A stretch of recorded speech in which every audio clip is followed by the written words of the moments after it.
battle healing cap More plus battle healing cap. 500% What? for zombies. All armies faction wide? What in...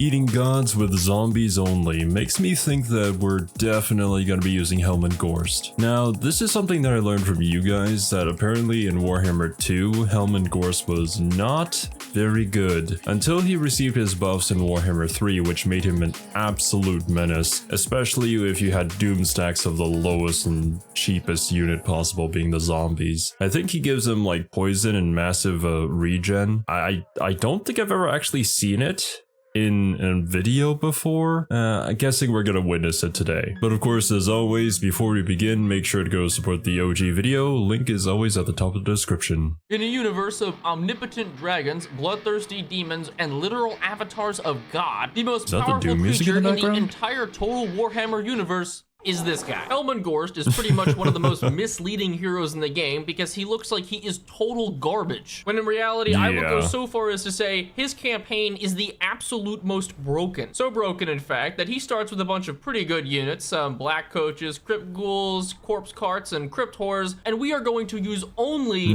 zombies. We're also going to be playing on legendary difficulty because that's just how insane this strategy is. So loading into the campaign, we get to see the breathtaking image of Helman Gorst. He's a real lady killer, and a man killer, and a killer. The vampire counts. I have a general idea of where he starts. I think like to the southwest of him is Kugath Plaguefather, and Kugath's campaign is infinitely much more difficult because of the existence of Helman Gorst to the north of him. Play in a pretty different way from all the other factions. All of their units don't actually rout or break, and they just crumble and die. Raising Dead allows us to just instantly recruit units, and we already now have them into the army. And of course, now we have to do the honors of disbanding every single one of our non-zombie units. The only exception to the zombies rule is that we are able to recruit heroes, so White Kings, Banshees, Necromancers, that kind of stuff. But in terms of actual units, the only thing we get are zombies. All right, so now let's just get into the first battle, and well, the game actually says we can auto-resolve this, funny enough. But instead of doing that, I'm just gonna go ahead and manually fight the battle so you can all see the beauty that is Helman Gorst. Now over here we have the big Gorst man himself, who, as you can see, is riding only the finest 2006 corpse Honda cart, Civic. right? First, he has something called Vigor Mortis, which just makes our units a little bit stronger. Vigor Mortis. That's cute. Passive ability. Okay, he just gives all of his units buffs just by being around them. Gotcha. Secondly, he has the Unholy Lodestone, which regenerates all units in the area. And finally, he has the thing which makes this whole campaign possible, which is the Reliquary Corruption, dealing AoE damage to every single enemy in the radius. In terms of zombies, we have something very, very complex and nuanced that we need to do with them. And there it is. I've expended all my Vampire Count's brain power in order to create this. So now when we start the battle, the only thing we have to do is just move our units as one giant, disgusting... Okay, I don't know how well this would actually work if, like, you were playing against a player. Because, one comment of Cassandora, or really, like, any AoE spell into this, or especially, like, a Allure Fire spell, that would be so incredibly juicy. Blob. I will fast forward though, because these zombies are some of the slowest units in the game, and watch as it just turns into a slideshow immediately. The only weakness in this strategy is ranged units, specifically ones that target Gorst, but he does have healing, so we can just pretty much bring him back to full at any time. And we have the very first, actual engagement of the game, and it looks like they're gonna try to surround us. Little do they know, that is exactly my plan. So as Helman Gorst gets into combat here, you can see the little particle effect that goes... Oh, I just thought of something, and it could claw Doom Rocket straight into that. Ooh. Over all the clan rats. And the reason of what that is because it just starts draining their health because of Helman Gorst. And so if I move him over here, now as soon as Helman Gorst enters combat, he's going to start draining every single one of these units in the radius. That's actually pretty insane how fast that works. Over here, so they're gonna run away, while Helman Gorst is just racking up the damage. Look, we've already almost killed this other unit. And if I go ahead and just fast forward, if we look at Helman Gorst here, we're gonna notice that he is very quickly racking up damage. He's already dealt about 10,000 damage, all while sitting on his cart and not moving. All right, so at this point, I'm just fast forwarding because our fights are gonna look a lot like this, with Helman Gorst just walking in, annihilating everybody, everybody else slowly dying, and all of our zombies regenerating enough HP to just be invulnerable. The only downside is that we really can't chase units because our speed is super 23. slow, yeah. Something. All of our zombies that's... have 2 broken legs, something. And looking at the post-battle screen, you can see that Helmut Gorst got 122 kills just sitting there. This strategy right now is essentially the most brain-dead thing we could possibly get. All right, and coming... Is this still viable in current day Warhammer 3? I don't remember exactly like when this video was released, or if Helmut Gorst has received any buffs or nerfs ever since then. I'm gonna assume not, and this is probably still doable. Over here, we can also just go ahead and clear out this whole Skaven thing, and because these are all infantry, we just win. Oh good, it seems like the game has saved our deployment. Ah, nice. I didn't want to have to clump up all my units again. Jesus, man, somehow Helmut Gorst is going faster than the zombies, despite the fact that he is being pulled by zombies. But either way, now we just fast forward, and you can watch as Helmut Gorst on the left is just racking up kills extremely quickly by simply sitting in melee and draining all the units around. And as more infantry keep flooding in, that just means they're gonna also start losing HP and dying just as quickly. I mean, right now we are literally surrounded, and it simply doesn't matter. If anything, them surrounding us is doing more damage to their own units than it is to us. But with... I wonder how this damage is calculated, because from my understanding, if like say 2 units clash with each other, the models in the front are going to be the ones taking the damage, obviously, if they're like melee units. But if it's an ability that drains the health from an area, would that mean that every single model within that unit would be taking damage? Which is why it looks like so incredibly significant when you look at the total health bar of the unit. Yeah, I don't know the exact details of that, but I would imagine it might be something like that. We'll see. Or, well, you guys can let me know in the comments. I don't think Kleaper is going to address it here. Some of Helmut Gorst's later talents, you're going to see just why Zombies Only is so incredibly broken with this character. Okay, I have no idea what just happened because the game doesn't normally do this, but it attributed all 1,800 kills to our zombies. We have 2 units of zombies that got 197 kills, and we lost 29 people. All right, so we're just going to go ahead and occupy because that's pretty much the best thing we have to do right now. But as soon as we do so, now we can immediately start adding more of our great zombie armada. The other thing that's particularly good about zombies is I'm just gonna go over to our other garrison here, go and recruit a... Oh, I just realized, yeah. We don't even trade in currency. I think that's just like magic or necromancy or whatever up there. A random necromancer, and then I'm just going to start recruiting zombies from him. The only downside with recruiting more armies is that we are going to increase our upkeep by...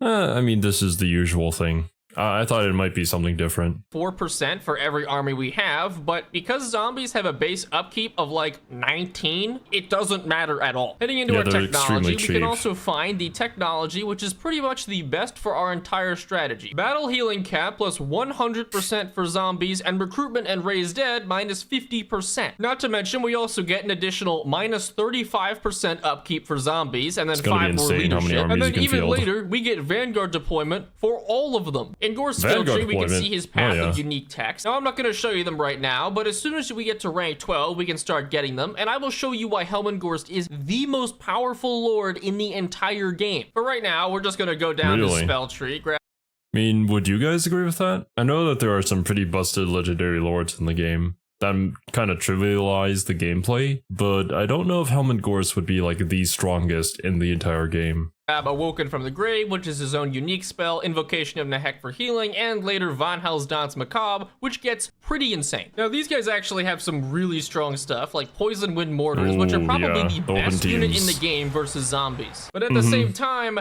it just does not matter. As a matter of fact, we can somehow auto-resolve this and only lose a single unit of zombies, which I'm just gonna do that. And better yet, it's also creating a legendary battle site, so you can see 3,283 casualties. Oh, that's right. Well, yeah, this does make sense. The more casualties there are, the better for when you're playing undead armies. Which will essentially allow us to raise even more units later. I'm also just going to go ahead and recruit a 3rd lord because why not? And with this kind of setup, with zombies being so bad, The bonuses for chevrons are actually really, really good. All right, and coming over to the Skaven army. Oh no, it says a valiant defeat. Here's a hint. That's a complete lie. No, I'm not.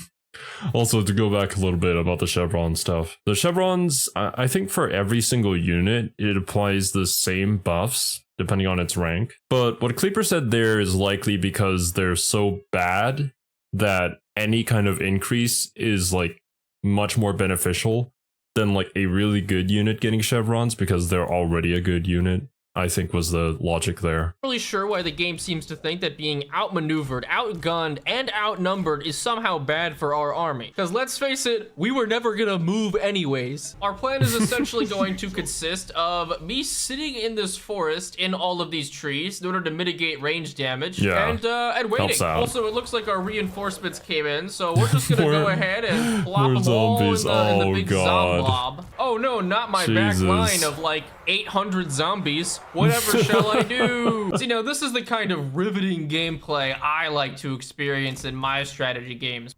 Okay, yeah, my computer would explode. This is not good. There are way too many units packed into that forest. I can watch real time as I develop epilepsy. It's actually like a stop motion.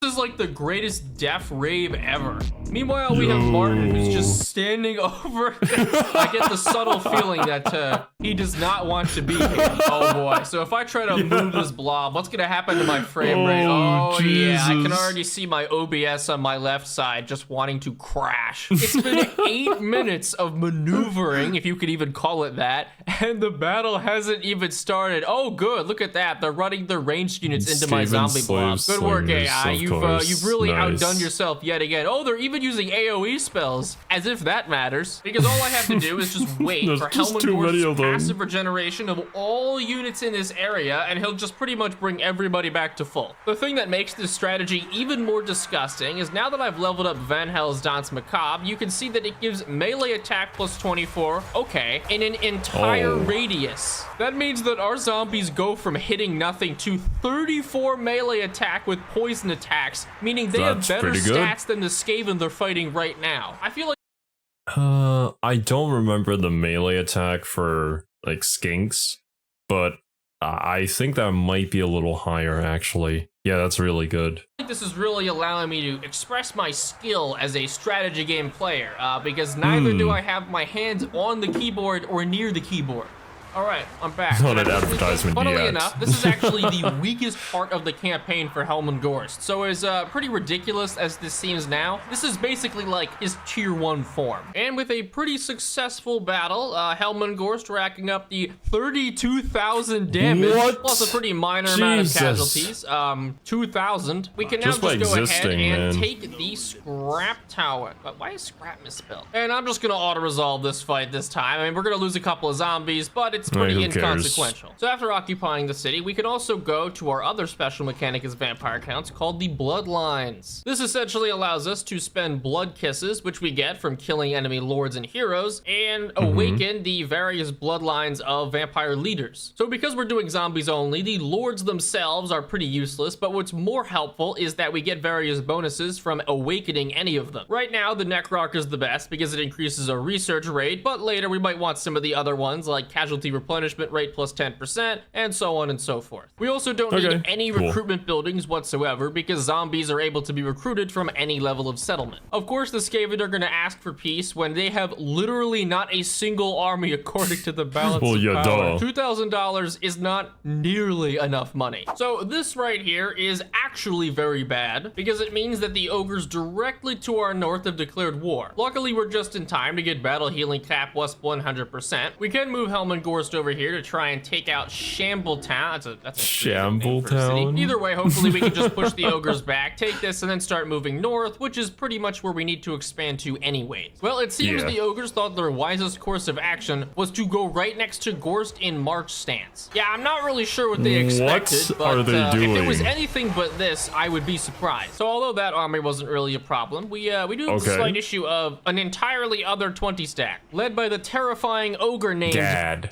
bad. I don't know how ogres are born, but if this guy had parents, they clearly hated him. You know, I'm sure that was worth auto-resolving. I mean, we only lost totally 6,024 units. Another war, this time from Big Fat Man himself. Kuga. This one is probably the most disgusting because fighting Nurgle is an absolute nightmare. We also just got Gorst's quest for the Liber Noctis, which is essentially his legendary item, which we'll pick up a bit later. So the big positive about that giant fight with 8,500 casualties is that if I go into a Resurrect Dead pool, we have every single unit available to us. That also includes one of the best units in the Vampire Count's roster, the Mortis Engine. The Mortis Engine is extraordinarily busted because not only does it also provide more regeneration and magical attacks for all of our undead, but it also does that same damage effect that Helman Gorst has, which means that we could put it in every... That's why I've heard it used so much that when people, or well, units have an ability that does damage around them over time, they just call it like the Mortis Engine effect. Every single one of our armies and everything would die. But of course, because we're doing zombies only, I cannot recruit this, which is sad as that makes me. It's not even really necessary to make this good. Apparently, if you give an order that Helman Gorst can't do, he just says, I could, but I wouldn't. Either way, this game decided that it made a lot of sense to come over here and get completely destroyed. So we're gonna move all three of our lords over here, but in the meantime, I will recruit a fourth lord, and this will be our bloodline one of our Necrarch lord, who, when we look in his skill tree, is basically like a super spellcaster. All right, and we've even just gotten our tech tree 20% physical resistance for zombies, making them even tankier. After that, we can even just get Vanguard deployment for pretty much our entire army and more raised dead capacity for zombies, which means we can just resurrect more. And with the Skaven attacking out, now we can just go ahead and take the city, which is pretty dang good. Which should also eliminate the Skaven faction, yes, so that means we're really just fighting Kugath and the ogres. Of course, I say just, but Kugath is kind of scary. I'm also going to awaken the Von Karstein Master, which is pretty useless because it does give us Sylvanian crossbowmen, but the casualty replenishment rate is what I want. And here we go, another war. I mean, casualty replenishment rate is always good in pretty much every single faction's army. Man, we're strength rank 173. Meanwhile, we're definitely higher than that. As you can see, what really sucks is that the AI views us as incredibly weak and keeps declaring war on us, when in reality, we're gonna destroy this army. All right, now that Gorstman is here, we need to just bum rush as fast as we can. Oh no. I suppose that's one of the major differences when you're playing on legendary campaign difficulty. Like, if the AI sees a moment of weakness, they will immediately go for you. I also just realized that most of these units are almost dead. We also got Wind of Death, which is an extremely good ability that hopefully we can land right here. It basically creates a surprise Wind of Death. Okay, that just killed 560 people. Oh my goodness. Wait, we might be able to win this after all. All right, let's see if Mr. Gorst can bring out another miracle. 580 kills. There we go, rocking that up to about 800. Helman Gorst has done 55,000 damage with 2 spells. Now go walk through the field of the 800 dead Ungor Raiders and go fight that Sagor. In reality, the only thing we need to do is just be able to cast some spells to throw zombies on top of this thing. You missed. You had one job and you missed the like 40-foot tall giant with your spell. Good job, Carl. I'm glad you're happy about that. I haven't a clue on how this is actually working, but somehow we're beating the Beastman army, which it did not look like we were gonna do. And all of it is just with the power of copious amounts of zombies. I'm gonna be honest with you, after that Wind of Death, like, I'd be shook, bro. Oh, so many guys died from that one spell. Our entire army is zombies, and they still lost 5 times as many units as us. Not to mention Helman Gorst was all of it. I didn't realize they were in ambush stance, and we're gonna lose one of our armies here. On the bright side, now I can just recruit the Von Karstein Lord, who can probably walk back over there and just kill all of them. Okay, you know what? Now that I look at the Von Karstein Lord, I don't even think we want him. He's just so bad. Goodbye, immortal vampire guy. I'm gonna replace you with, Richard. Okay, now with the power of God, anime, and Richard, we should just be able to walk over here and insta-kill the beast. So Gorst is finally hit level 11, so I'm going to spend 1 point in Diabolical Presence, which basically makes all of his effects have a larger radius, and then I'm just going to save the remaining skill points when we hit rank 12, then we could just immediately grab some of these others. Now, I've been sitting here and I keep hearing this weird noise happen. Yep, there he is. The best we can do is move Gorst down here to try and fend off Kugath, and then move all of our other lords around to... Okay, that just created a really awkward traffic jam. All right, army number... I've been screwed over by that a few times, actually. Like, you can see that your army can get there, and you want your other army in order to go and support, so you move them there first, but it ends up blocking the bridge to get there, or whatever narrow passageway, and then you're just kind of, I don't know, weirdly staring at each other.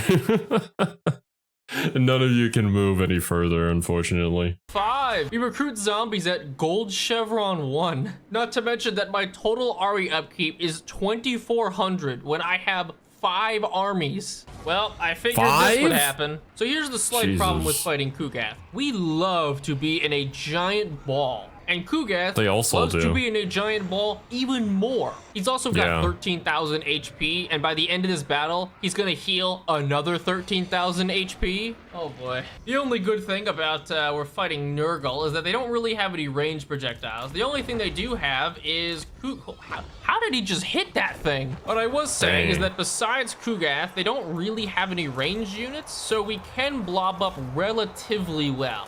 It's also really great that Kugath is using his ranged attacks instead of melee, because Kugath in melee is incredibly scary. I mean, you can see him shouting over there, and he looks like he's just gonna put someone in his tummy. Well, now he's just having a tantrum. Well, this has been the slowest fight of my entire life, but it seems like— I could imagine. Dude, this is an immovable object meeting another immovable object.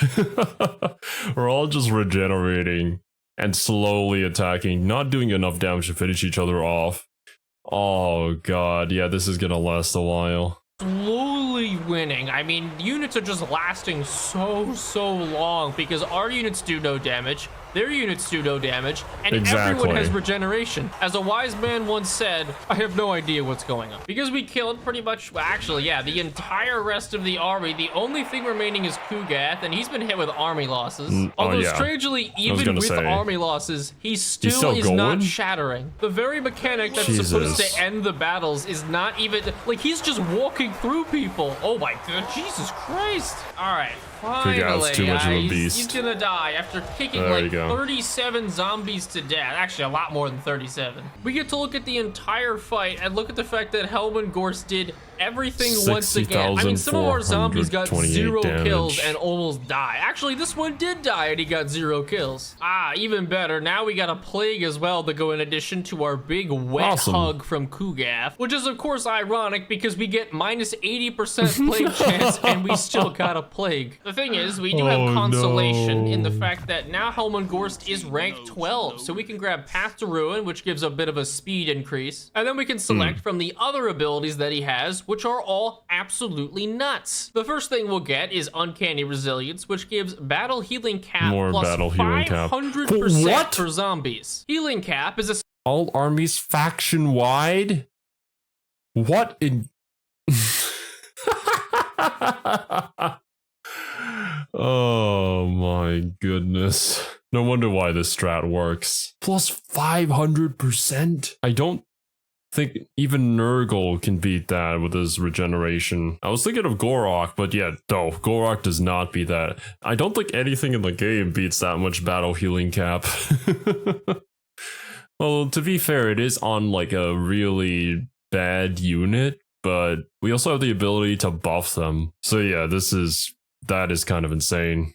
Essentially the amount that a unit can heal every battle. So let's take an example of this full health zombie here, which has about 12,000 health. That means that it can regenerate at maximum 12,000 health in a battle. But because we just increased the battle healing cap by 500%, that means they can heal about 60,000 damage in a single battle. What makes it incredibly busted even more is that if we go over here to the Bonds of Flesh, that increases it by another 100%. Now, I'm pretty sure the effects are multiplicative, which means means that we could heal about 120,000 health per battle per zombie. And we have 19 zombies per army. That means we can heal millions of HP every fight. Oh we can also walk over here and God. just take this ogre settlement real quick. And although you the can't game is gonna auto-resolve say that we one. lose, we definitely You don't don't. lose. Our zombies also now have Vanguard deployments, so I can just throw them right on top of the enemy pretty much Oh, good. every That's single battle convenient. from now on. All right, something fun I can do is just force path all of our units through the ogres in order to forcefully surround them, which is barely, they're just walking through us. But we did actually win, although I think we took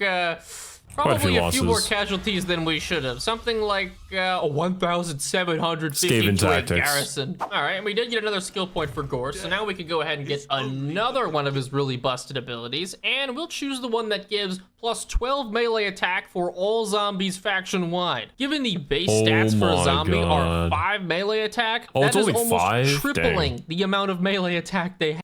Yeah, then in any other circumstance, zombies literally are just there as cannon fodder.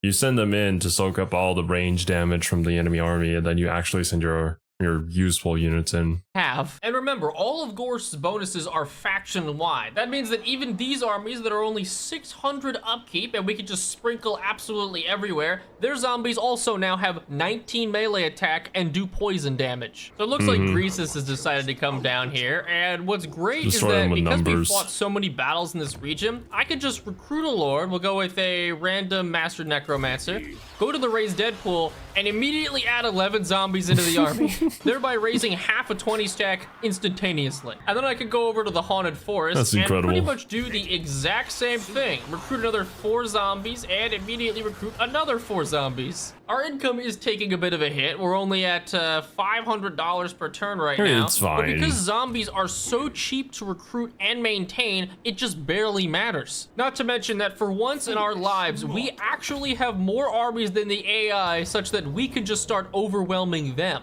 Oh no, the disappeared. Negative growth. The populace of one of your settlements is gradually vanishing. I wonder why. And it looks like we're gonna meet Kugath for the second time, but now we're a little bit more prepared and we can just go ahead and bum rush him with a giant swath of zombies. Oh boy, I sure do love how slow zombies are to do pretty much anything. All right, 6 minutes later and we've pretty much done it. You know, walked to the enemy halfway. Now as we approach the 10-minute mark, just about nothing has happened. Nobody puts the time in real-time strategy quite like Helman Gorst. The thing that transfers Helman Gorst from a blob master into I mean, that's kind of the thing with this idea, right, for a campaign. Like, it's pretty funny, considering that you're using, like, the cheapest possible undead unit to do all of this. But man, oh man, is this a time sinker. Especially the fact that you're probably not going to be able to auto-resolve most of your fights. I'm just really glad Kleaper's the one doing this and not me. a blob god is Van Hel's Dance Macabre, and the fact that one of his last skills decreases the cost. So we could just give a pretty much army-wide 24 melee attack bonus, bringing our zombies almost up to 40 melee attack. And that's not even counting the fact that Helman Gorst buffs all their stats anyways, and that he's also draining all the enemies as well. This seems like a very familiar losses. circumstance, shouldn't it, Yeah. Kugath? Beautiful, beautiful. It only took about 3 minutes to kill Kugath during army losses. I was gonna be surprised at seeing the 390 kills from Kugath, but at this point, I'm just not. I mean, we're taking 3,000 casualties every single fight. It's honestly artistic in a way. And with another Gorst level up, that means another skill. Ward save plus 10% for all zombies faction-wide. Not bad. And the last skill we get is probably the best. We also need to go ahead and bring all of our units up here to defend against all these Greasus. faction-wide And of course, with our buffs. current setup, we do need about 3 armies for every 1 army in order to have a fighting chance. Now you get to see some of the downsides of our strategy, and it's the fact that I have 3 full armies here, and it still says the auto-resolve is you a can't valiant win, defeat. I 'cause mean, I'm auto-resolve going says to win no. this. It's just a matter of how painful It's does gonna it take a have very to be long for me. time. Once again, the best tactic we have is corner camping, because that's pretty much all we do, you know? What is quite bad is that Well, actually, corner camping would be quite effective here, right? Because our units don't route, so even if you're like near the edge of the map, they wouldn't run off. I found out the hard way when I was playing Skaven, and then I put my units in the corner of the map. because, you know, it was a very advantageous position if we had the high ground. But yeah, you know, Skaven, their leadership is incredibly low. The moment they see somebody go down, they're just gonna sprint off the map immediately. And they also get a buff to like running when they break, so it didn't end very well, obviously. Ogres are very good at charging, so they're just going to keep cycle charging us most likely, which is not very good. Surprise, surprise, zombies are they have a kind of unique bad thing at with this charging fundamental too, thing called like walking. some sort of ogre But charge we do get specifically. a ton of reinforcements in the form of all of our undead friends, so this makes it slightly there better. goes a We are fire rocking spell. such ludicrous amounts of units right now. It is absolutely absurd. It does seem like, though, they are slowly getting overwhelmed by the sheer number of undead. I mean, they're not taking that much damage, but it turns out when you outnumber your enemy like 10,000 to 100, you can trade pretty inefficiently. The ogres keep trying to run away, but it's just this undead legion just preventing them from moving with The zombie sheer apocalypse. bodies. Meanwhile, Greasus is over here, who's just fighting a bunch of zombies that he has been fighting for the better part of 6 minutes. Good.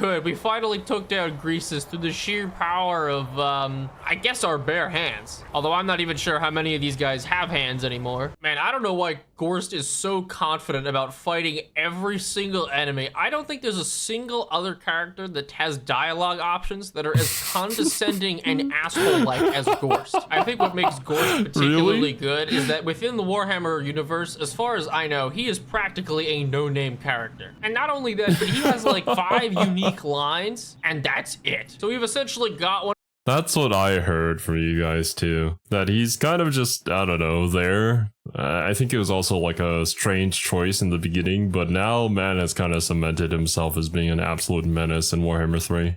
One of the world's greatest disappointments, just walking around and killing massive chaos demons like it's no problem. I mean, sure, we're taking almost half of our army in casualties every time I auto-resolve a fight, but we pretty much... Wait, actually, now that I think about it, I somewhat remember Helmut Gorst also having a tragic backstory, although I could be misremembering this with a different legendary lord. Something to do with, you know, his faction name, the Caravan. Maybe his family? Yeah, I remember reading it in a comment section. Very long time ago, though. gain back the entire army in like 2 turns. So now that Gorst has reached level 15, we have his ultimate Super Saiyan form 907, which is ever onward. Effect range plus 50% for Van Hels, which means that giant AoE buff. Weapon strength plus 50% for zombies, so our entire damage capacity is now multiplied by 1.5. And the best thing of all, now our zombies have the Ravenous Dead. So before, in pretty much all of our armies, the main form of healing was our spells like Invocation of Nehek, and also some of our necromancers have a passive ability where they slowly heal units around them. Gorst is pretty much the only one with his own dedicated heal, which gives another 0.05% per second, which isn't bad. But the Ravenous Dead is 8 times the healing, and every single zombie gets it. 0.4% might not sound like a lot of healing, but because zombies have such high HP pools, it ends up being something like 50 HP per second. And that's on top of the fact that Gorst also has his own heal, and then he has another heal for being a necromancer. On top of even the Curse of Undeath, which means that now we have 4 different ways to heal our undead. And because the regeneration capacity is about 1000% their HP, they will basically never hit the regen cap, allowing every single army of zombies to just regen infinitely and effectively never die.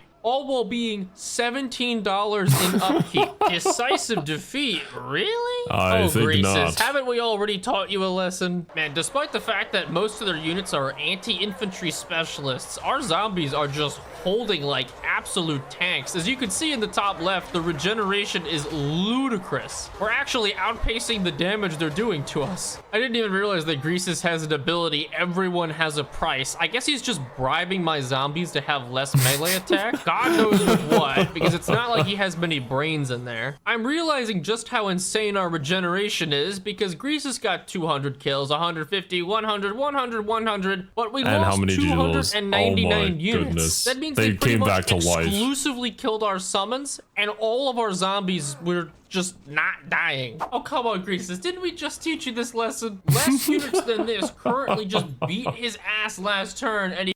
I mean, when it comes to the AI in these kind of situations, I'm pretty sure they see the auto-resolve result and they're like, oh yeah, we can win this. And so they make that move, right? And auto-resolve does a very poor job of taking into account, you know, spells as well as abilities, as well as, I mean, does it even take into account regeneration? He comes in again, this time weaker and with less units, thinking, yeah, I think this'll work out. Apparently, beating someone's skull in with 900 zombies is not actually a good teacher. Never mind. It worked great. Why? This is the Even same more. army. It's the third time they in a row gotta- they're attacking me. What kind of vampire counts Vladdy Daddy bullshit is this? I took 0 casualties. Oh my god, I'm so angry. All right, I'm not actually that angry because now, finally, Okay, we can just Og, go let's ahead and do this. surround pretty much the entirety of the ogre resistance and probably kill the faction very quickly after that. Well, Og, how about you meet my friend Oh, called finally you can 3 auto-resolve full this. 20 stacks of zombies, and it's still a Pyrrhic victory. Back to the grind. All right, at this point, I'm just putting all my zombies into one massive control group and just telling them to go forward. Meanwhile, I get to Yeah. watch these ogres do... What is this? What is that? This walk? Is this culturally significant? Man, our zombies are trading just unreasonably I guess that's one way to effective. describe I mean, it. with all the stat bonuses they have, they're taking less damage than the ogre bulls that are 5 times their cost. Not to mention we Yeah, have a whole, right. essentially another stack you even of have units gold that you can't chevron even put zombies in. just waiting to There's enter. too much, Oh my god, yeah. this is like the first battle I think I can auto-resolve and finally. not lose a million units. No, I mean, I only lost 3,600 zombies. What makes the vampire counts Well, you can even better revive is the them end all of every anyways. battle, depending on the vampire corruption, some of your units just revive anyways. So as you can see, some of our zombies Yeah. have 0 HP, which just means they're reviving. Nice. We killed 1 army, and all it took was 4 full 20 stacks. Huh. I've never actually played the ogres, and I'm realizing now that without food, their tribe has resorted to cannibalism. Maybe we're not so different Oh. after all. Maybe we can even be friends. So by now, we've... I suppose that mechanic does make sense. I don't think I've ever seen it in a video before, though. And yeah, I've never played the ogres before. But I mean, food is a pretty big resource for them, and a very big motivator as well. reached the point where I have 8 armies, and it is only turn 24. But I say food is a very big motivator for them. Food is a motivator for every faction, but I mean as in like an in-game resource. I've been recording for an egregiously long time because with this setup, you have to manually fight Yeah. out every single battle because Yeah. zombies are absolute trash in the auto-resolve. So at this point, I'm not really going to continue the campaign because we just need to keep recruiting Thank armies goodness. of dirt It's for cheap your own sake, zombies man. to kill pretty much everyone. And as you can see here, fighting could something that is so probably clearly just in our win the favor, entire campaign with auto-resolve this. still says that we will lose our entire army. And for the very last battle of the campaign, it only really makes sense that I'm gonna go take a nap. Course scribe, I am in pain. Yeah, go and subscribe to Kleaper. And I'm just gonna assume that Helman Gorse is pretty much still the same in current day. And while it would be really funny, I don't think I'm gonna be doing this strategy if I ever do play him.